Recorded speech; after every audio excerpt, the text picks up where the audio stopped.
Acho que sim, né? Acho que estamos gravando, né? Começou a gravar. Agora sim.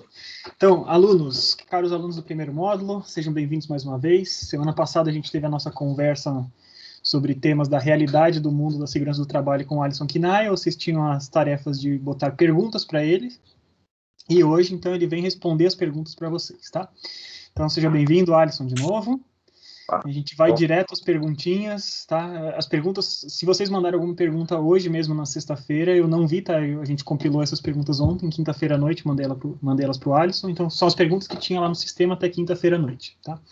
Gostaria só de destacar que eu tinha dito que vocês eram obrigados a fazer uma pergunta e tivemos 2 caras que falaram, eu não tenho perguntas para fazer, então não vou validar sua tarefa, tá bom? Vocês vão ter que botar uma pergunta ali eventualmente, tá? Então, vamos direto às perguntas, vamos direto no nome por nome, tá? Eu vou citar o nome da pessoa que fez a pergunta, eu leio a pergunta, daí você comenta se é pertinente, se não é. Pode ter tido coisas que a gente já falou até no primeiro vídeo, mas a gente reforça nesse agora, tá? Beleza. Então, a Sara perguntou, quando vocês informam a CAT, ela logo em seguida responde ou demora um tempo para eles responderem? A CAT, você abre ela direto no sistema do INSS, ou seja, entra no próprio site do INSS, já preenche a CAT, ou vai pessoalmente até o posto do INSS mais próximo para fazer para informar o acidente, né? E depois disso, o INSS ele não tem prazo para fazer a visita na empresa, mas ele vai fazer. Ele vai fazer para saber como que aconteceu o acidente. Ele vai procurar saber, se informar a respeito das condições que a empresa trabalha. E aí se a empresa tiver problema com condição de risco, tudo mais, aí ela vai sofrer uma notificação, autuação, tudo mais. Entendeu? Mas assim, o tempo não tem um prazo definido, né? Não, é direto pelo INSS, aí eles que definem o prazo. Deve ser um prazo interno e deve ter a ver também com a disponibilidade de gente que eles têm para fazer a inspeção. Sim, de perito, tudo mais, depende de tudo isso. Legal. Segunda pergunta vem da Leandra. Então, o aumento de imposto se acionando a CAT quando tiver ocorrido algum acidente seria o ideal. Mas como você mesmo falou na entrevista, mais de 80% das empresas não aderem a essa prática exatamente devido ao imposto. Quando a fiscalização passar pela empresa e no mesmo momento estiver fiscalizando, que eles estiverem fiscalizando, tiver um acidente, a empresa, assim, mesmo assim não notificar, ela paga alguma multa, certo? De quanto que é essa multa? Como é que funciona isso? Essa multa, ela vem da própria... No próprio roteiro nosso de segurança do trabalho tem as unidades fiscais. E a multa varia de acordo com o que o fiscal vai colocar ali na hora.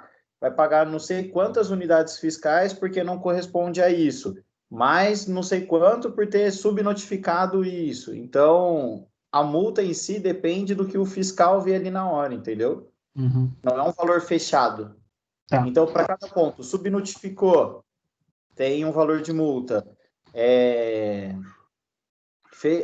Deixou de cumprir com tal requisito, mais outro valor de multa. E tudo isso é sobreposto, um valor em cima do outro. Sim. Entendeu? Mas entendi. Um valor é unidade fiscal. É a unidade fiscal que eles têm. E cada multa tem um valor de unidade fiscal. Certo. Então, e existe muito esse caso de acontecer um acidente de trabalho enquanto o cara está fiscalizando? É muito azar da empresa, né? Não, até porque quando a empresa recebe uma fiscalização, o que costuma muito acontecer é a empresa parar a atividade. Para não arriscar justamente isso. Né? Para não arriscar, exato. Inclusive, até quando tem perícia trabalhista, o perito vira e fala, continua a vida de vocês, tudo mais, pode trabalhar, e o que me importa é só a perícia aqui. Mas, na verdade, ele está vendo tudo, né? Todo o processo, tudo mais. Mas a grande maioria das empresas que já fazem subnotificação e tudo mais, manda até o funcionário parar. Nem deixa continuar a atividade, porque sabe que se o perito ou o fiscal encontrar mais situações de risco, a multa vai vir muito maior. Sim. E daí ela estava mencionando aquela questão que você falou também na entrevista passada, né, de aumento de imposto para quando a gente tem acidentes de trabalho e tal, né? Então, isso acontece... Então, se o cara notificar o acidente de trabalho, ele já tem esse aumento de imposto, né? Certo? Me corrija se eu estiver errado, né? Então, se ele fala assim, ó, aconteceu acidente de trabalho, eu já estou sujeito a esse tipo de aumento de imposto também, não estou? Você vai pagar em cima daquele funcionário. Tá. Mas Pagar daí, um imposto em cima desse funcionário. tá. E daí, Maior. durante a visita, se o fiscal constatar alguma coisa, situações de risco, subnotificação, blá, blá, blá, blá, blá, se isso acontecer durante a visita, você também está sujeito a esse aumento de imposto, certo? Sim, porque aí você vai ser autuado, ou seja, vai pagar uma multa, e aí vem a fiscalização mesmo, né? Aí a fiscalização vem em cima, vai pegar, vai fazer como se fosse uma auditoria na empresa para saber tudo que está certo, tudo que está errado. Uhum. Aí a carga tributária da empresa, dependendo do que acontecer, vai subindo. Tá. Então, existe essa diferença, né? Então, se a empresa foi honesta e seguiu o procedimento e notificou do jeito que tinha que fazer, ele tem um aumento de imposto, mas não tem a multa. Mas se esse negócio é constatado em fiscalização, ele tem um aumento de imposto também, mas além disso, ele tem que pagar multas por conta da má conduta anterior. Né? Tá. Espero que a gente tenha respondido aí, tá, Leandro? Então, próxima pergunta. Lincoln, mesmo com toda a preocupação das empresas e funcionários com acidentes, eles ainda acontecem. O que poderia ser feito para ter uma redução ainda maior nesses acidentes? Então, é uma pergunta bem ampla, né? Você tem meia horinha para responder. Então, essa pergunta, ela é difícil porque vem muito da cultura do próprio trabalhador e tudo mais. E da empresa também. Porque se a empresa faz de tudo para não ter acidente, todos os equipamentos estão regulares, dentro de normas, tudo mais. Os funcionários estão treinados, está tudo capacitado, tudo certo. Em suma, não vai acontecer o acidente, certo? Não tem um fator de risco para acontecer. Porém, aquela pecinha que fica atrás do equipamento, conhecido como trabalhador, operador e tudo mais, eles sempre procuram um jeito de facilitar a vida dele. E é quando ocorre o acidente. Entendeu? Porque se a empresa está inteira regularizada, os equipamentos estão adequados, tudo correto, a empresa não tem condição de risco. A atividade tem o risco, mas quem vai se expor ao risco é o trabalhador. Então, a redução do risco de acidente passa muito pela conduta do trabalhador e da cultura de trabalho dele, né? Exato. Por isso que ele tem que ser capacitado. Eu não posso pegar dar um exemplo, eu não posso pegar um jardineiro para operar um torno. Ele vai falar, o que faz aqui? Tô vendo esse negócio girar, é para eu colocar a mão? Sim. Entendeu? Então, por isso que o trabalhador tem que ser capacitado para a atividade que ele vai fazer. Ele sendo capacitado, ele sabe os riscos eminentes que tem o equipamento, a atividade, tudo mais. Então, ele, por ter a cultura de segurança do trabalho, ele não vai se expor a esses riscos. Uhum.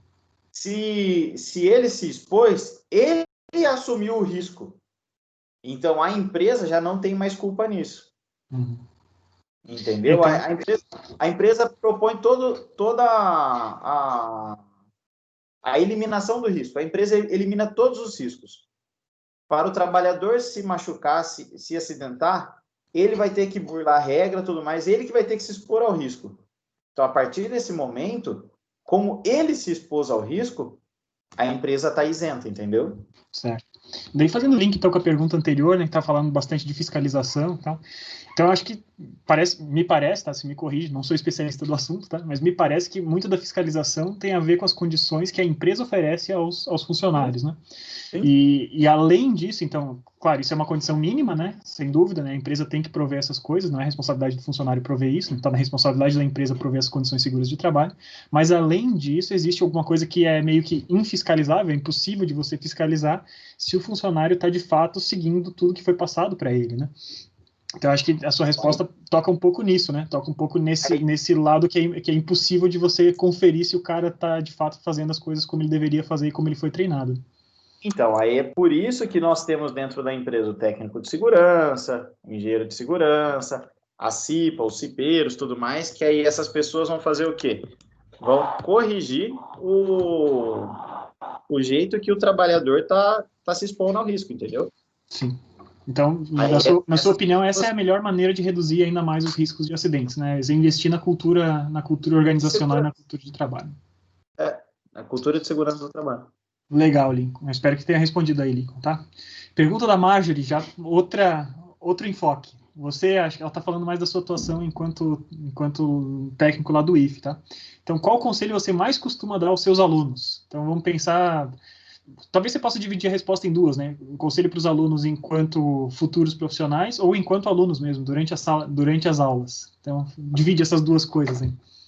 Bom, dentro da empresa, ele tem que seguir as normas da empresa e as normas de segurança que ele já está capacitado. Enfim, esse é o ponto 1 dele, na primeira pergunta. Da segunda parte, dentro do instituto, a primeira coisa que eu falo para os alunos fazerem: desligar celular, tirar fone de ouvido, porque tudo isso tira a nossa atenção. Nós temos uma facilidade para nos distrair. E nós trabalhamos lá no Instituto muito com máquinas rotativas. Então, qualquer deslize pode acontecer algum acidente. Então, por isso que eu sempre peço, gente, não fica com o celular perto das máquinas.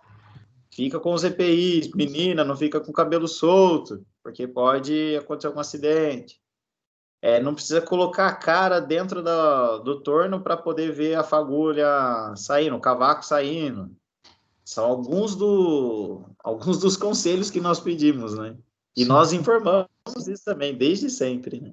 Então, isso, você falou bastante de coisas especificamente. Claro, a questão do celular é para todas as disciplinas, né? Mas das máquinas rotativas, você falou alguns exemplos diferentes, né? De cabelo preso, de não enfiar a cara dentro.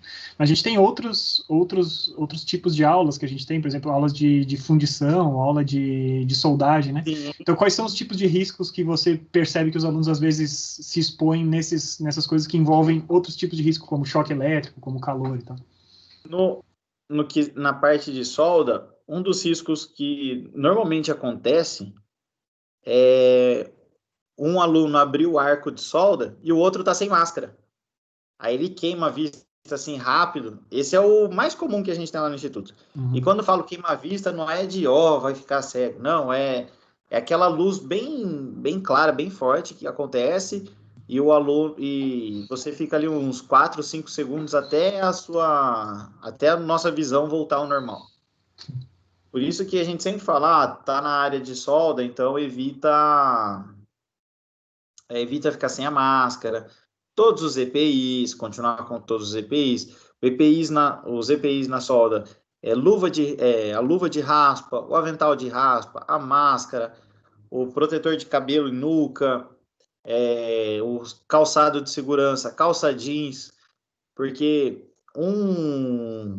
uma escória que sai quente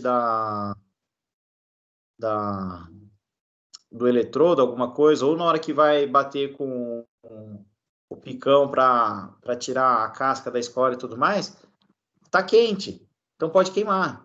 Então, se você tá com uma menina, tá com uma calça leg, ou um menino tá com uma calça tactel, na hora que aquilo bater na calça, vai queimar. E queimando, uma calça leg é praticamente elástico. Então, na hora que queima, um furinho vai, abre tudo. E a calça leg, a calça tactel é a mesma coisa. A calça tactel abre uns buracos gigantes lá. Na fundição, cara, na fundição a gente não faz tantas aulas experimentais de fundição, porque nosso forno tem uma capacidade limitada, mas a fundição oferece riscos consideráveis também, né? Sim, a gente está trabalhando com temperatura acima de 1000 graus. Quando vai derreter o alumínio, acho que é 700 e pouco, mas quando a gente quer fazer alguma coisinha um pouquinho mais... brincar um pouquinho mais, né, que a gente já subiu o forno até mais de 1000 graus, então é muito perigoso, porque, pensa, 1000 graus pode cair, se cair no nosso pé, derrete o sapato, então a gente sempre isola a área para trabalhar. Quem normalmente faz o trabalho com cadinho e tudo mais é o próprio professor ali na área de fundição, ele que insere o metal líquido dentro do molde e tudo mais. Então, a gente sempre pede para o aluno ficar um pouco mais afastado, para ele ver o processo. Até porque dentro da empresa ele não vai fazer isso. E se ele for trabalhar numa fundição, a empresa vai dar um treinamento dar um treinamento de fundição para ele, diferente do que a gente teve na escola. Na escola nós estamos para aprender o processo. aprender as fases de metal, tudo mais. E no serviço, não. No serviço você vai ter uma questão de segurança muito maior do que o que nós temos ali na escola, né? Até porque o nosso é didático, o nosso não é profissional. A gente não está formando profissionais de fundição, né? A gente está demonstrando como funciona, né? Então, e daí, só para a gente completar o tour dos nossos laboratórios, né? Comenta um pouquinho do que você enxerga de condutas meio perigosas no laboratório de hidráulica e pneumática e depois no de ensaios, talvez. Só daí a gente fechou, acho que é nosso tour do prédio. Hidráulica e pneumática. Hidráulica, os nossos acessórios são muito pesados. E, como o nome já diz, né, hidráulica, ou seja, vai mexer com fluido viscoso, água ou óleo, no nosso caso o óleo, né, da bomba e tudo mais, para movimentar os atuadores. Um risco ali, como está trabalhando com óleo, tá com a mão suja de óleo, passar no rosto, no olho e tudo mais. Na pneumática, nós estamos trabalhando com ar comprimido. Riscos do ar comprimido. Passar ar comprimido na roupa. Se tiver um pouquinho de óleo na roupa, pode entrar em combustão. Passar ar comprimido no ouvido do coleguinha, pode furar o tímpano do coleguinha, porque está em alta pressão. E são algumas coisas que a gente não quer que isso aconteça, né? Então a gente sempre informa, ó, gente, não é para brincar com ar comprimido, não é para brincar com óleo e tudo mais. E até porque na hidráulica, nós que conectamos as mangueiras. Então, até quando a mangueira escapa de um atuador, alguma coisa assim, de um plug rápido, de uma conexão, ela fica balançando bem forte. Chicoteia, né? Chicoteia. Se acertar no corpo, machuca, dói. Sim. Não machuca, né? Mas dói. Claro. Daí no laboratório de ensaios, para a gente fechar nosso ciclo ali, no laboratório de ensaios talvez seja o mais, entre aspas, controlado que a gente tem, né? Sim. Mas mesmo assim exige cuidados, especialmente na parte de fixação de peça, né? Então muita gente não se liga nesse. Ali no nosso laboratório de ensaios, nós temos também a parte de metalografia. Sim. Nós temos uma policorte, que se a pessoa abrir a tampa até o disco de corte frear, até ele parar, ele vai continuar em inércia, vai demorar para ele parar. Então, se o aluno ou quem quer que seja colocar a mão no disco, pode cortar a mão. Na lixa, ela é rotativa também. Então, por mais que ela tenha uma velocidade baixa, mas qualquer deslize pode machucar. Igual alguém que tem cabelo comprido.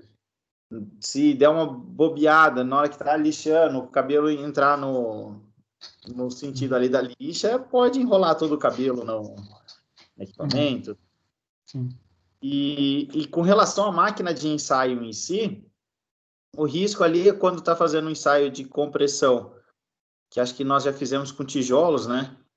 É o tijolo quebrar e voar algum pedaço. E o de tração é se escapar algum dos mordentes, aí a peça sai voando. Mas isso é praticamente impossível, até porque para poder fixar a peça, tem que estar tudo travado, tem que medir antes, tem que fazer os testes prévios antes de começar um ensaio. É mais difícil ter problemas, né, nesse sentido.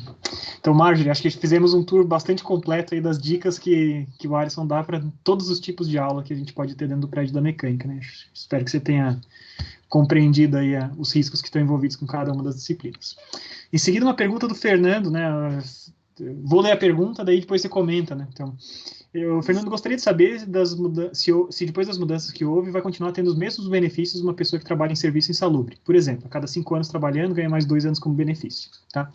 Então, eu te passo essa pergunta, mas já imagino que não é exatamente da sua área, né? Isso daí já é mais do direito previdenciário, né? Aí a segurança do trabalho não atua nisso. Nós atuamos em quê? Em dizer se o local de trabalho é salubre ou insalubre, se a atividade é periculosa ou não. Essas são as nossas atividades, entendeu? Aí a Então, parte tá do na parte de direito previdenciário, não a parte de segurança do trabalho mesmo. Augusto? Oi, voltou. Travado. Então, nesse caso, então, o que é o não insalubre, né? Então a gente fica um pouco... Alô? Voltou? Voltou. Tá me ouvindo? Agora sim. Então, Então, assim, então, o pessoal de segurança de trabalho está atuando mais para definir o que é a condição insalubre ou não, nesse caso, do que na consequência dela, né, dos benefícios para a pessoa. Né? Isso já seria de outras pessoas. Então, Fernando, sei que a gente não respondeu exatamente a sua pergunta, mas espero que você tenha entendido que são coisas separadas. Né? A função da segurança do trabalho vai até um certo ponto e, a partir dali, você passa para o ramo do direito mais, tá? Das coisas. Então, continuando, a Caroline queria saber o acidente mais grave que o senhor já viu. E aí, senhor, qual foi o acidente mais grave que você já viu? já vi vários.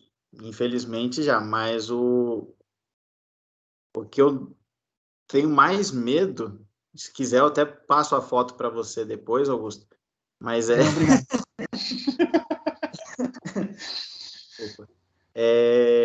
Acidente com lixadeira. É o mais comum que existe.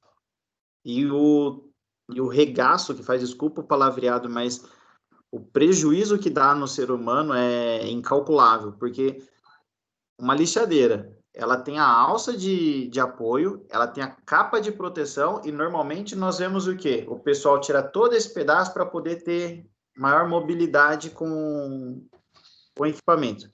E ele tendo essa maior mobilidade, para ele poder quebrar o disco também é muito mais fácil. Então, para se quebrar o disco, você tem o disco tem um único caminho, vai continuar girando. Ele pode quebrar só o centro dele e ele sair voando, ou ele pode quebrar em pedaços. Se ele quebrar em pedaços, você tem que torcer a Deus para que esses pedaços nenhum venha para você, assim como se ele sair o disco inteiro. Se ele está com a proteção não vai deixar ele sair, por mais que ele esteja rotacionando, ele vai sair para onde? Para fora da área para a área pessoal, para fora do corpo do trabalhador. Sim. Se ele tiver sem a proteção, é roleta russa. Você não sabe aonde que vai acertar. E eu já vi. Então você já viu coisas nojentas. Sim, o disco quebrou e entrou aqui, ó, no trabalhador. O disco entrou. O disco entrou. Uhum. O trabalhador não perdeu a vista por... Ele não perdeu a visão por Deus, né? Foi sorte, Deus, a crença de cada um, mas foi uma coisa absurda. E um outro acidente que eu vi também, então, um ato inseguro do próprio trabalhador. E um outro acidente que eu vi também, o trabalhador estava dentro do centro de usinagem, ou seja, o centro de usinagem. Ele estava dentro, nossa, ele jampeou as duas portas, jampeou todos os sistemas de segurança. Para quê? Para ele poder posicionar as ferramentas mais rápido. Então, ele ganhava tempo fazendo isso. E para ele fazer isso, o que ele fez? Ele soldou algumas placas e fez uma escada para entrar dentro do centro de usinagem. Meu Deus. Então, pensa, uma escada, centro de usinagem, onde trabalha com fluido de corte, ou seja, tudo molhado, com óleo e tudo mais lá dentro. Uma escada, um trabalhador com mais de 130 quilos, uma escada, fluido de corte, centro de usinagem. Ele devia estar a uma altura de uns 70, 80 centímetros para entrar dentro do centro de usinagem. Numa escada, repito, ó, escada, fluido de corte, centro de usinagem, sistema de segurança burlado, que ele burlou. E a caixa de cavaco estava do lado da escada. Ele, ao descer da escada, escorregou. A caixa de cavaco, ela tinha as 4 alças para cima. A sorte dele é que uma delas já tinha caído uma peça, então estava torta. Ele escorregou, bateu esse lado aqui do rosto e deu com o ouvido nessa área que estava torta, nessa haste que estava torta. Se ela tivesse para cima, ele tinha morrido. que teria entrado dentro da cabeça dele. Ele ia bater, ia dar traumatismo craniano, ia fazer um regaço com ele. Mas ele cortou toda a orelha, tomou 38 pontos na orelha, pensa, nossa orelha com 38 pontos. Nossa Senhora. Furou o tímpano, perdeu a audição, e um mês depois voltou a trabalhar. Que horror, né? Gente, atos inseguros, né? Não quero deixar o vídeo muito sombrio, então vamos parando por aí. Acho que você já deu Acho que a Caroline queria saber o que você já tinha visto de coisas bem tenebrosas, você já deu uma noção aí do que já foi. Mas a lição que fica são 2 atos inseguros provocando acidentes muito graves, né? Que botaram a vida em risco dessas pessoas, né? E é aquilo que eu falei no outro vídeo, né?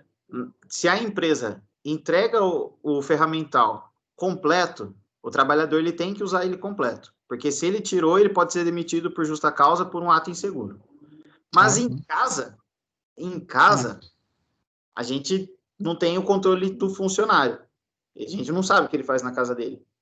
E muitos desses acidentes, igual de lixadeira, furadeira, tudo mais, acontece dentro de casa.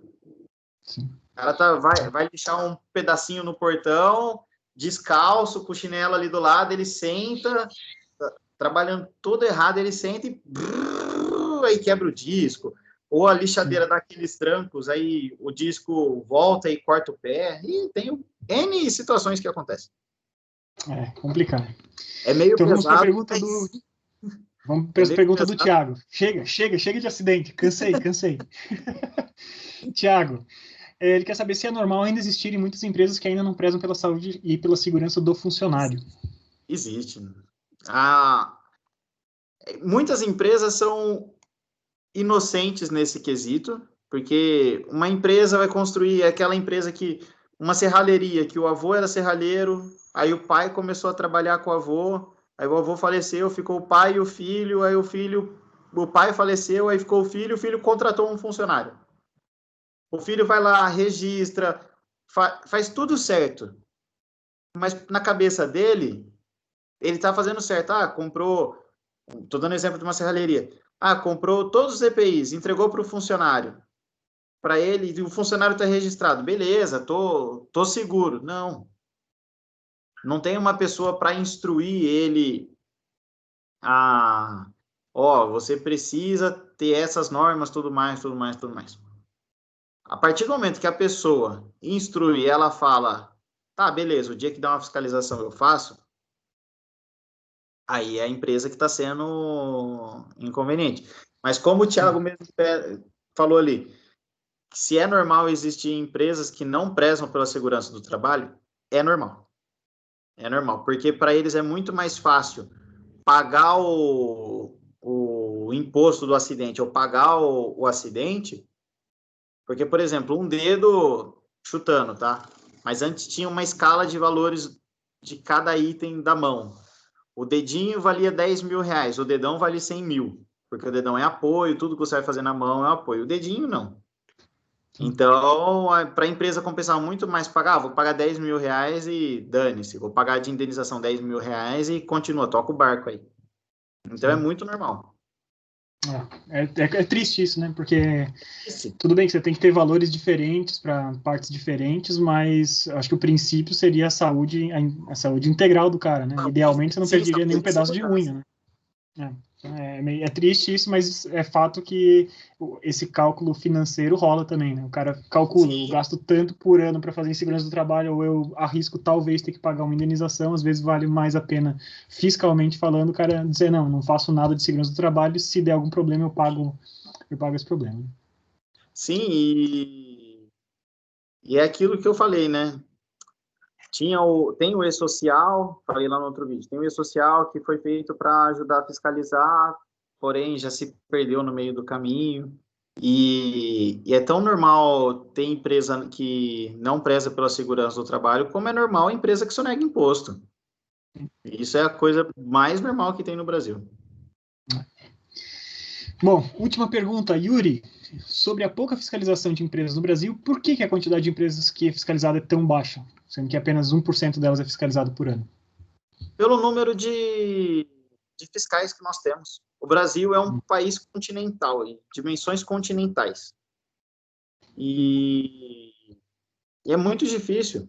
Por exemplo, aqui no estado de São Paulo, nós concentramos a grande maioria das indústrias, mas ainda assim tem indústria no Amapá, no Acre, em Rondônia, Roraima, e pensa, eu tenho uma indústria no meio do Amazonas, no meio da floresta amazônica.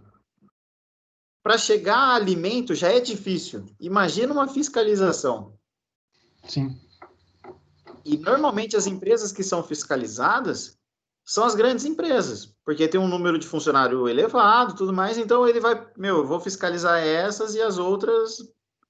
Se nós tivéssemos um efetivo maior de fiscais, de auditores, tudo mais, tanto na Receita Federal quanto no INSS, Ministério do Trabalho, tenho certeza que esse número seria bem maior. Uhum. Uma forma de você reduzir o número de... aliás, de você aumentar o número de empresas fiscalizadas seria valorizar essa carreira de fiscal, né? Dar um valor da carreira mesmo, ser mais interessante e atrair mais gente, né? Nós somos servidores públicos, é difícil alguém do governo valorizar servidor público. É complicado. Bom, gente, a lista de perguntas que a gente tinha era essa, tá? Espero que vocês tenham se sentido aí atendidos, né? A maioria das perguntas a gente tentou falar sobre o que vocês estavam falando, só teve uma pergunta ali que era realmente mais coisa de direito previdenciário do que de coisa de segurança do trabalho. E então convido vocês a assistir esse vídeo, fazer seus comentários de novo, seja nos comentários do vídeo mesmo ou na disciplina no Moodle. E daí, se a gente conseguir juntar mais um volume legal de perguntas mais para frente no semestre, né, quando vocês já tiverem visto mais da teoria de segurança do trabalho, né, então, quem sabe a gente pode, de novo, né, chamar o Alisson, ou também conversar com o Luciano, né, o outro técnico da mecânica que também está se formando na mesma área. Talvez fosse legal a gente fazer uma mesa redonda mais para frente, tá? Mas isso aí vocês vão conversar com o novo professor de vocês, que a partir da semana que vem, se tudo der certo, vocês já vão conhecer quem que é, tá? Então, eu agradeço a atenção e a paciência de vocês, né? Eu estou cobrindo esse período de 2 semanas aí que vocês estavam sem professor titular da disciplina. E eu tentei trazer coisas para vocês um pouco diferentes aí do simplesmente trazer a matéria, e por isso que eu convidei o Alisson, e eu agradeço muito o Alisson, a disponibilidade dele, 2 dias separados aí de gravar com a gente, tá? Valeu, gente, bons estudos, se dediquem bastante e tomem muito cuidado, tanto na vida profissional quanto no pessoal, para não se machucarem, né? Criem essa cultura do trabalho com segurança, como o Alisson já recomendou várias vezes, tá bom? Obrigado, gente.